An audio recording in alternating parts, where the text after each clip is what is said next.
पर मैं किसी का नाम नहीं लूंगा, जिनकी कहानी है उनका नाम नहीं लूंगा, उनकी प्राइवेसी का मामला है।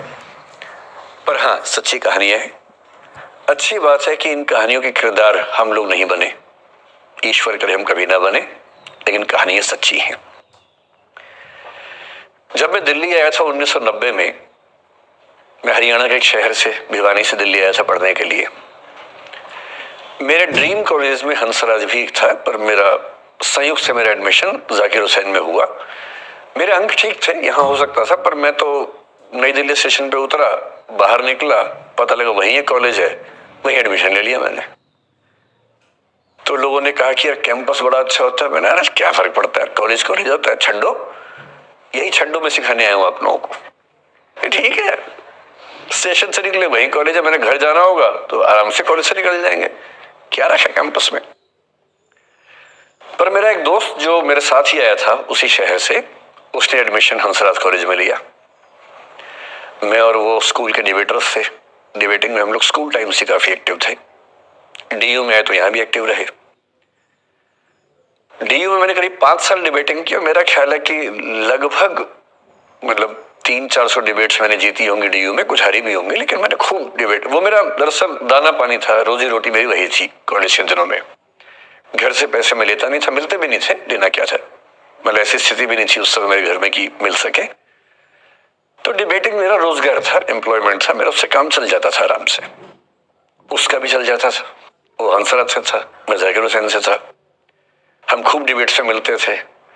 अक्सर ट्रॉफी या तो हम जीते थे या वो जीतता था, कोई भी जीते रूम पे ही आती थी, क्योंकि हम रूममेट्स थे, एक साथ ही रहते थे। वो मुझसे योग्यताओं के मामले में 21 था, बल्कि अगर वो 21 था तो मैं 15 ही रहा या 12 रहा, 22 या 21 तो नहीं रहा, मुझसे बेहतर था योग्यताओं में, बड़ा अच्छा व्यक्ति था।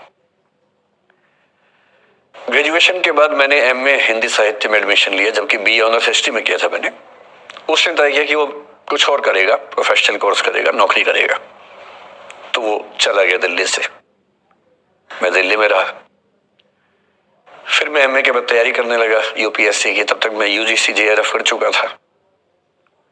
पहला अटेम्प्ट दिया, प्रीलिम्स हो गया, मेंस मेरा 96 के मेंस की बात कर रहा हूं, मेंस शुरू होने वाला था, 2 दिन रह गए थे। करीब 10 दिन पहले वो मेरे पास आया हुआ था दिल्ली में, मिलजुल के अच्छे से बात करके गया था। उन दिनों उसका एक प्रेम संबंध कहीं हमारी ही एक मित्र के साथ चल रहा था। हम सब दोस्त थे, तो उनमें से 2 लोगों का आपस में एक अफेयर था। मुझे नहीं पता क्या हुआ, लेकिन मेरे मेन एग्जाम से 2 दिन पहले रात को 12 बजे एक फोन आया और ये बताया गया कि मेरे दोस्त ने फंदा लगा के अपनी जीवन लीला समाप्त कर ली है।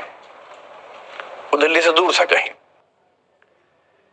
और जिस व्यक्ति के बारे में मेरी राय ये थी कि उतना जीवट वाला व्यक्ति कोई हो नहीं सकता, जो जिंदगी से हार सकता ही नहीं, जिसके होने से कई लोग हमेशा जीता हुआ महसूस करते हैं, वो चुपचाप एक बंद कमरे में जिंदगी से हार गया। मैं आज तक नहीं समझ पाया कि ऐसा कैसे हुआ।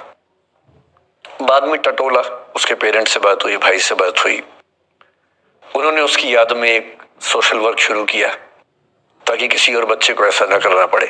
तो जो हल्का हल्का अनुमान हुआ वो है कि शायद कुछ ऐसा था रिलेशनशिप में जो नहीं संभल पाया था, और रिश्ता टूट ना जाए इसका दबाव बहुत ज्यादा था, और वो दबाव झेल नहीं पाया। इस उम्र में ऐसा फेज आता है, कई बार आता है। ये एक कहानी है, हंसराज कॉलेज से ही जुड़ी है, इसलिए मैंने सोचा कि वहीं से बात शुरू करूं।